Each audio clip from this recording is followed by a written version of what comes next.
Bismillahirrahmanirrahim. Assalamualaikum warahmatullahi wabarakatuh. Alhamdulillahirrahmanirrahim. Pada kesempatan kali ini kita bisa berjumpa kembali pada materi fisika kelas 12 untuk KD 3.1 listrik searah atau DC. Hari ini kita akan melanjutkan materi kita tentang hukum Ohm.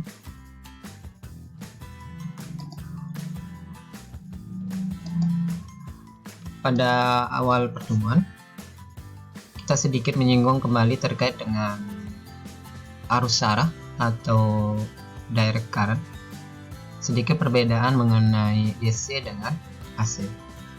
Direct current atau arus searah, kita bisa perhatikan bahwa arah kuat arusnya ini searah, satu arah polanya.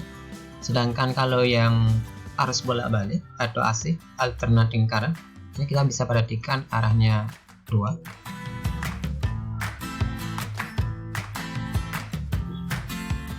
Ini posisinya, awalnya bergerak ke sini kemudian balik lagi, makanya dikatakan sebagai arus bolak-balik. Ini perumpamaannya. Sedangkan sumber-sumber mengenai sumber listrik dari DC maupun AC, ini kalau DC kita bisa temukan pada baterai yang secara umum kita pakai, apakah itu di baterai jam ataukah di baterai HP. Kemudian AC secara umum ini yang pemakaian yang paling banyak, ini umumnya pada listrik rumah tangga yang notabene dari listrik PLN atau generator listrik AC. Ini sedikit perbedaan mengenai arus searah DC dan arus bolak-balik AC. Baik, untuk hari ini kita masuk ke materi tentang hukum Kirchhoff. Pada minggu lalu kita sudah membahas mengenai hukum Ohm.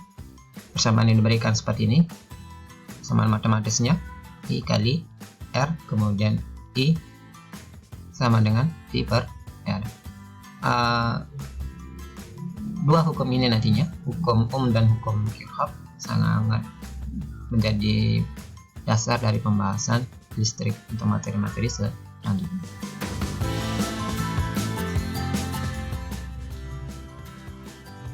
Di samping itu juga kita sudah membahas mengenai hambatan listrik kawat berpengantar dengan persamaan Rho kali L per A. Sedangkan untuk tugas yang minggu lalu seperti ini, ada 4 soal. Untuk nomor 1 bisa diselesaikan dengan contoh soal yang di atas, kemudian nomor 2 begitu juga. Sedangkan nomor 3 bisa dicari perbandingannya atau mencari besar dari besaran fisika yang ada kemudian dibandingkan dengan yang ini. Ini kondisi awalnya 5 ohm, 15 ohm, kemudian arusnya 20 mA.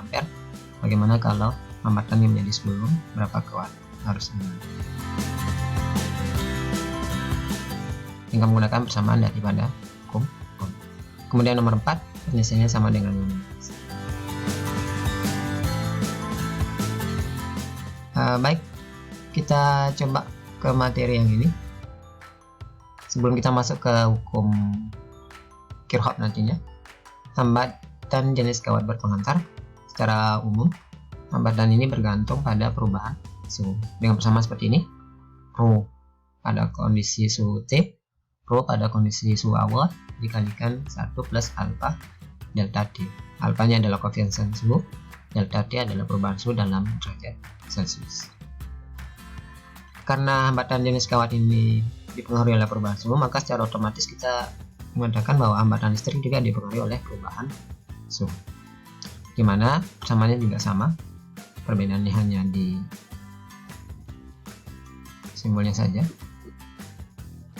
R pada suhu T kemudian R pada suhu awal dikalikan 1 plus alfa delta T. Ini nilai hambatannya. Kita secara umum mengetahui bahwa kondisi yang ada pada saat pemasangan kabel listrik itu cenderung kendur. Ini untuk mengantisipasi perubahan suhu, apakah pada kondisi suhu yang panas maupun kondisi suhu yang dingin, karena tentunya setiap bahan dari pembuatan kabel listrik tersebut tentu akan mengalami perubahan suhu, tentu akan mengalami pemuraian ataupun penyusutan, sehingga nilai hambatannya juga akan berubah terhadap perubahan suhu. Sama seperti ini. Kita ambil contoh soal sebuah termometer hambatan platina dengan hambatan 40 ohm pada suhu 20 derajat Celcius. Ditanyakan hambatan akhir ketika termometer ini dicelupkan ke dalam bejana yang berisi logam aluminium yang sedang melebur pada suhu 568 derajat Celcius dengan koefisien suhu 3,92 kali 10 pangkat min 3 per derajat Celcius.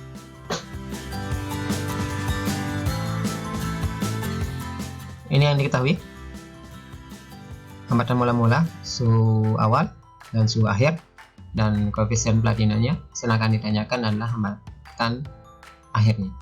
Kita masukkan ke persamaan, di mana nilai dari R mula-mulanya 40 dikalikan 1 plus 3,92 kali 10 pangkat min 3 dikali 568 min 20. Ini 548. Kita tinggal operasikan 40 kali 1, kemudian ini dikalikan dengan 40, dapatlah nilai seperti ini.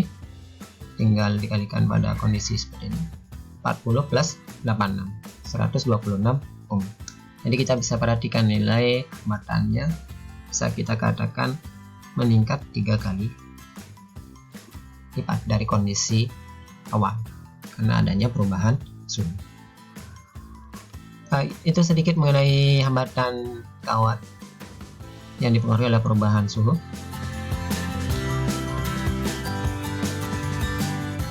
Kemudian kita masuk ke hukum Kirchhoff, di mana ada dua hukum yang diberikan, hukum 1 Kirchhoff dengan hukum 2 Kirchhoff. Perlu kita sama-sama pahami bahwa cara penulisan yang betul adalah hukum 1 Kirchhoff, bukan ditulis hukum Kirchhoff 1, jadi atau hukum Kirchhoff 2. Jadi yang betul adalah hukum 1 Kirchhoff atau hukum pertama Kirchhoff, bukan hukum Kirchhoff pertama. Ini cara penulisan yang seyogyanya kita ikuti. Hukum 1 Kirchhoff atau yang dikenal dengan Kirchhoff Current Law, ini disingkat dengan KCL, dikemukakan oleh Robert Gustav Kirchhoff. Dia mengatakan bahwa jumlah kuat arus listrik yang masuk ke suatu titik percabangan sama dengan jumlah kuat arus listrik yang keluar dari titik cabang tersebut. Kata kuncinya ada kuat arus listrik yang masuk dengan kuat arus yang keluar. Sehingga secara matematis kita bisa berikan persamaannya bahwa jumlah I masuk akan sama dengan jumlah I keluar. Ada juga beberapa referensi yang memberikan pernyataan seperti ini dari KCL ini, bahwa jumlah aljabar arus listrik pada suatu titik dalam satu rangkaian adalah 0, jumlah aljabarnya. Sehingga kalau dijumlahkan secara keseluruhan maka nilainya adalah 0. Ini kita misalkan posisi percabangannya I1, I2 bertemu pada satu titik, kemudian keluar pada I3, I4, I5. Jadi dari gambar ini kita bisa dapatkan bahwa I masuknya adalah I1 plus I2, sedangkan I keluarnya I3 plus I4 plus I5. Sehingga kita bisa mendapatkan persamaan akhirnya nanti I masuk sama dengan I2. Jumlah dari I1 plus I2 akan sama dengan jumlah I3 plus I4 plus I5. Inilah Kirchhoff Current Law atau hukum 1 Kirchhoff, khususnya berbicara tentang kuat arus listrik. Ini yang membedakan. KCL Current Law berarti dia khusus bicara tentang kuat arus. Contoh soalnya seperti ini, pada titik P ada satu rangkaian listrik seperti pada gambar, ada cabangnya pada titik P dengan masing-masing besar I1 5 ampere, I2 4 ampere, I3 2 ampere. Berapakah nilai daripada I4 nya?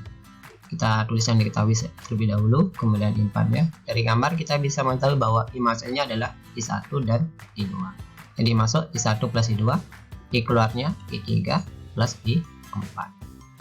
Jadi kita dapatkan dari hukum 1 Kirchhoff, I masuk sama dengan I keluar, maka kita masukkan ke sini. I1 plus I2 sama dengan I3 plus 4, 5 tambah 4 sama dengan 2 plus I4. Nilai dari I1, I2, I3. Yang ditanyakan adalah I4. Ini 9 min 2, tinggal pindah posisi. 9 min 2 sama dengan I4. Jadi kita dapatkan nilai 4 nya adalah 7 ampere. Kemana arahnya? Arahnya adalah menjauhi titik. Kalau yang ini kan mendekati yang masuk, sedangkan ini menjauhi. Besarnya adalah 7 ampere. Kita perhatikan, ini 7 ampere, ini 2, maka nilainya sama, 99. Sehingga kalau dijumlahkan, yang masuk 9 yang keluar, maka 9 min 9 sama dengan 0. Inilah yang mengatakan jumlah aljabarnya sama dengan 0. Baik, itu hukum 1 Kirchhoff terkait dengan kuat arus, Kirchhoff current law. Kemudian untuk hukum 2 Kirchhoff ini terkait dengan tegangannya, makanya dikatakan sebagai Kirchhoff voltage law, KVL. Dia mengatakan bahwa di dalam satu rangkaian tertutup, jumlah aljabar gaya listrik sama dengan penurunan tegangan, IR sama dengan 0. Jumlah aljabar gaya listrik dengan penurunan tegangan, IR sama dengan 0. Jadi kalau dibuat matematisnya seperti ini, jumlah gaya listriknya tambahkan jumlah I kali R sama dengan 0. Atau kalau kita buat secara detailnya seperti yang diberikan oleh beberapa referensi, KVL nya, jumlah tegangan listrik pada suatu titik dalam satu rangkaian tertutup adalah 0.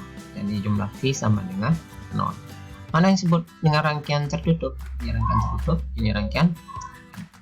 Ini kita bisa perhatikan, kalau kondisinya saklar terbuka, ini disebut rangkaian terbuka, di mana I-nya bernilai 0. Sedangkan kalau dia posisi saklarnya tertutup, maka kita katakan bahwa nilai I-nya bernilai. Ini kita bisa lihat pada rangkaian seperti ini. Jadi ini kondisinya yang ada. Ini kondisi tertutup. Jadi ada aliran elektronnya. Kalau kita perhatikan aliran elektronnya dari negatif ke positif. Sedangkan kalau seandainya kita melihat aliran dari kuat arusnya, kebalikan. Kita perhatikan, ini kebalikan. Arahnya kanan, yang tadi arahnya ke kiri. Ini perbedaan arah dari kuat arus dengan aliran elektron. Kuat arus dengan arus listriknya. Ini aliran elektronnya. Ini disebut dengan rangkaian tertutup. Sedangkan ini posisinya terbuka. Ini rangkaian terbuka. Kalau dibuka maka menjadi rangkaian terbuka. Kalau kita pasangkan saklarnya, kita sambungkan, ini menjadi rangkaian tertutup. Ini adalah sedikit perbedaan antara rangkaian terbuka dengan rangkaian tertutup. Ini perbandingannya, misalkan saklar terbuka, saklar terbuka pada hambatan, ini pada lampu. Itu juga kalau dia tertutup. Contoh soalnya seperti ini, ada rangkaian sederhana, ada rangkaian seperti ini R, V, di mana V nya 12 volt, kita diminta menentukan nilai daripada IR. Karena berdasarkan KVL, maka kita katakan jumlah V nya sama dengan 0. Artinya VR sama dengan VS, nilainya sama 12 volt. Arah daripada VR ini berlawanan dengan arah I, artinya VS akan sama dengan min VR. Ini bernilai min 12 volt. Ini secara sederhananya. Bagaimana kalau seandainya rangkaian yang cukup kompleks seperti ini, rangkaian pertama atau rangkaian kedua? Khusus rangkaian ini nanti kita akan bahas setelah materi terkait dengan alur ukur listrik, kemudian GGL dan tegangan listrik, baru akan masuk pada rangkaian listrik. Nah, sedikit kemarin ada yang bertanya mengenai rangkaian seri paralel. Ini akan menjadi pembahasan selanjutnya, rangkaian seri kemudian rangkaian paralel. Jadi terlihat nyala lampu yang berbeda. Ini untuk bahasan selanjutnya. Baik, tugas hari ini masuk di materi tugas ketiga seperti ini. Silakan dikerjakan. Kita ketemu besok insyaallah. Sekian. Wassalamualaikum warahmatullahi wabarakatuh.